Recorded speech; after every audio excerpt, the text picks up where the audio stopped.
네, 안녕하세요. 지구입니다. 오늘 6번째 책 리뷰는 두뇌의 힘 100% 끌어올리기, 스기야마 다키시라고 하시는 분이 쓴 책입니다. 이 책은 이제 일본의 이제 뇌과학자라고, 뇌의사라고 하시더라고요. 뇌의사고, 그리고 이게 이제 절판된, 품절된 책입니다. 스기야마 다카시, 1950년대 아이치현에서 출생했고, 대학원의 의학연구과 졸업의학 박사고, 사이타마 현립 소아의료센터 뇌신경외과 의장, 재단법인 가와노 임상의학 연구소 부속 제3, 기타 시나가와 병원장을 걸쳐 동제당 이사장으로 재임, 뇌신경외과 전문의로서 활달한 진단 치료 활동을 하고 있다. 얼어붙은 뇌, 두뇌 100% 끌어올리기 등의 저서가 있습니다. 이 책의 이제 평점을 보면은 나쁘지 않습니다. 5점, 5.5점, 뭐 5점, 5점, 5점, 5점, 5점, 뭐 나쁘지가 않네요. 5.5점, 뭐 5점. 점수가 나쁘지 않습니다. 저도 이 책이 나쁘다고 생각하지 않고요. 책에 대한 리뷰를 해보겠습니다. 불규칙한 생활 리듬은 치매에 이르는 지름길이다. 한마디로 치매를 예방하고 싶다면 규칙적인 생활을 해야 한다. 이 책은 사람이든 회사든 학교든, 사람은 회사든 학교든 다른 사람으로부터 지시를 받는 환경에서 생활을 할 필요성에 대해서 나옵니다. 사람의 뇌는 아무것도 강요받지 않는 자유로운 환경에 놓이게 되면 본능적으로 감정계의 요구에 따라서 움직이게 됩니다. 뇌의 감정 기능이 지배하는 사람은 생활 리듬이 깨져서 하고 싶은 일만 하고 귀찮은 일은 점점 미루게 됩니다. 그래서 뇌는 편안한 일만 하고 싶어하는 게으름뱅이가 되는 거라고 합니다. 전문의가 말로는 뇌는 본능적으로 게으릅니다. 이 말을 하는 사람은 게으르다고 합니다. 그러니까 언제든지 마음만 먹으면 다 할 수 있다. 이 말을 하는 사람은 게으르대요. 자, 뇌를 활성화시키는 방법은 일어나서 밖을 좀 걷는 거라고 합니다. 이유는 사람의 뇌는 집 밖에서 나가면 안전을 확보하기 위해서 주위의 정보를 빠르게 수집하기 때문입니다. 일의 능률성을 올리기 위해서는 시간 제한을 두어야 합니다. 예를 들어서 여러분이 1시간 동안 공부한다고 하면 몇 페이지까지 끝내야겠다고 생각하고 해야지, 시간만 보내자고 하면 집중이 안 됩니다. 다른 작업을 해서 시간을 잡아먹기 때문입니다. 그러니까 뭐 공부한다고 도서실에 갔는데 그만큼 효율이 오르지 않는 사람은 분명 집중력이 약하기 때문입니다. 시간만 잡아먹는 건데 이건 일을 할 때도 그렇게 좋은 방법이 아닙니다. 그래서 집중력이 약한 사람은 일을 집으로 끌고 오는 경우가 있습니다. 회사 일은 회사 끝내고 집에서는 그냥 쉬십시오. 그러니까 집중을 하라는 거예요. 여러분이 학생이라면 이런 생각을 해본 적이 있을 겁니다. 잠을 안 자고 공부를 하는 애들이 공부를 더 잘할지, 아니면 공부할 때 공부하고 잠을 청할 때 잠을 청하는 학생이 성적이 더 좋은지. 저도 이런 의문이 있었고요. 정답은 없지만 확실한 것은 양질의 수면을 취해야 한다는 것입니다. 잠이 부족하면 사고력이 떨어집니다. 기억력이나 집중력이 떨어지는데, 수면 부족보다 더 직접적인 이유는 뇌에 기억으로 저장하는 것과 생각을 정리하는 과정은 자고 있을 때 더 효과적으로 진행된다는 것입니다. 만약 수면을 제대로 못 취한 상태에서 이런 과정이 없기 때문에 여러분이 수험생인데 열심히 공부해도 그다지 좋은 성과가 나긴 힘들 겁니다. 그럼 어느 정도의 수면 시간이 적당한가? 6시간에서 7시간이라고 합니다. 안정감이 없는 생활은 두뇌 활동을 불안정하게 만든다는 사실을 기억하십시오. 새로운 시도는 두뇌의 체력을 길러줍니다. 전두엽은 두뇌의 지휘관입니다.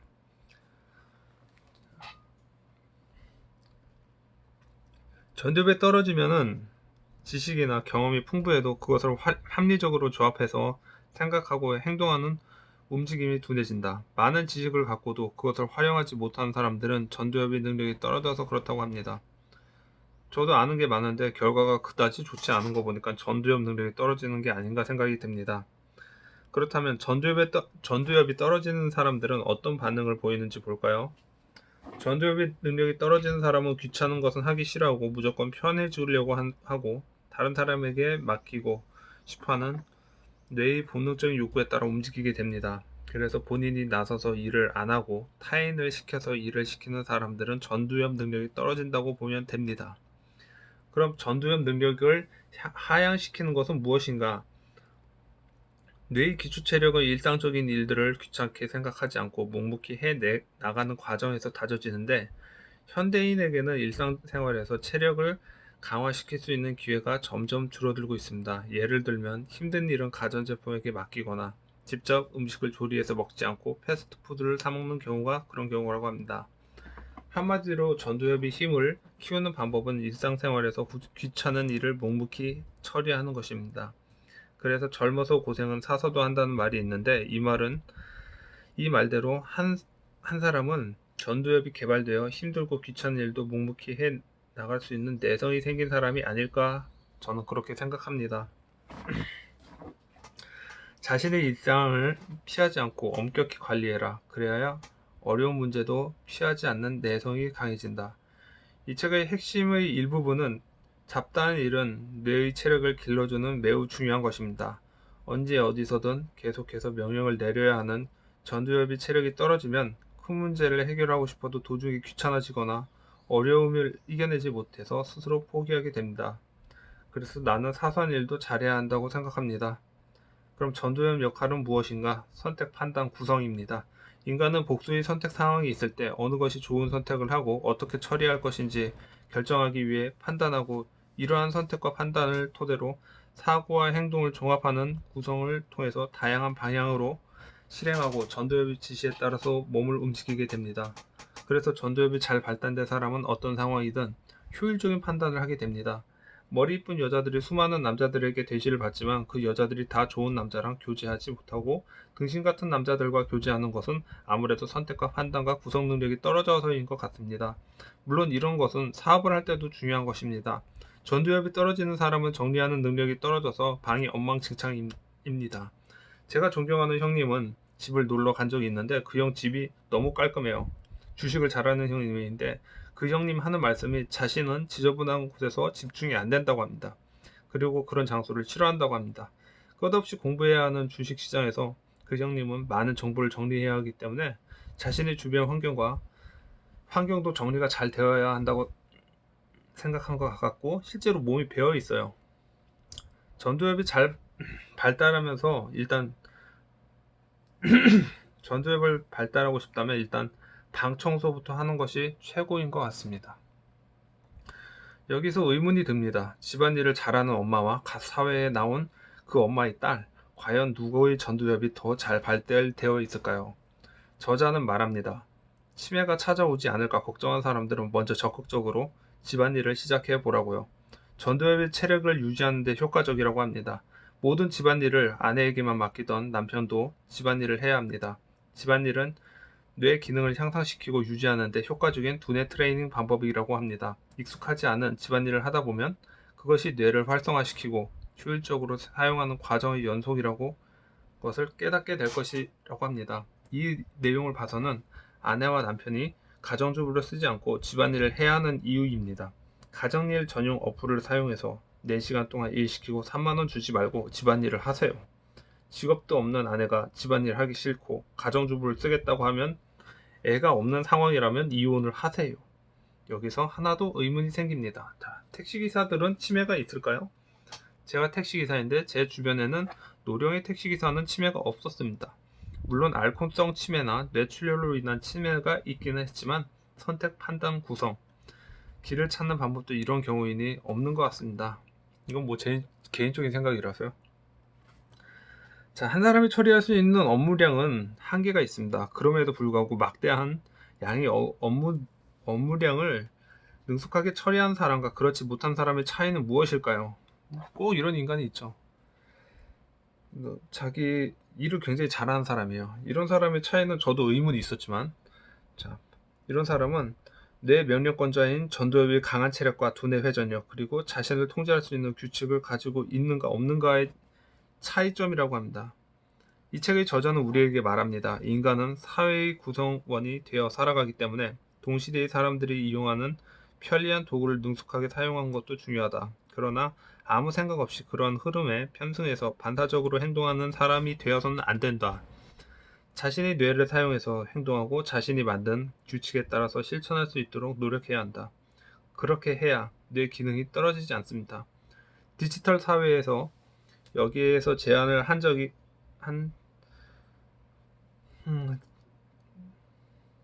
그러니까 디지털 사회에서 디지털 시대가 좋지만은 이제 아날로그 시대의 습관이 또 중요하다고 합니다. 그러니까 이 내용을 듣고 저는 노트나 수첩을 사용해서 내용을 적습니다. 물론 핸드폰으로 이제 녹음을 하거나 타자를 치는 게 제일 빠르긴 한데 적으면은 두뇌에 먼저 들어온대요, 내용이. 그렇게 한번 해보고 있습니다. 환경이 정리가 되면 생각도 정리가 됩니다. 책상 정리는 생각의 지도를 만드는 것입니다. 기억력은 말하고 쓸 때 강화됩니다. 소리내어 읽으면 정보 이해력이 향상됩니다. 실수 노트를 만들어라. 이게 만들라고 하는 거는 아이디어는 작은 실수를 발견하는 것에서 나오기 때문입니다. 자, 그렇다면 창의적인 아이디어를 만들어내기 위해서 첫 번째 포인트는 선택의 폭을 좁히는 겁니다.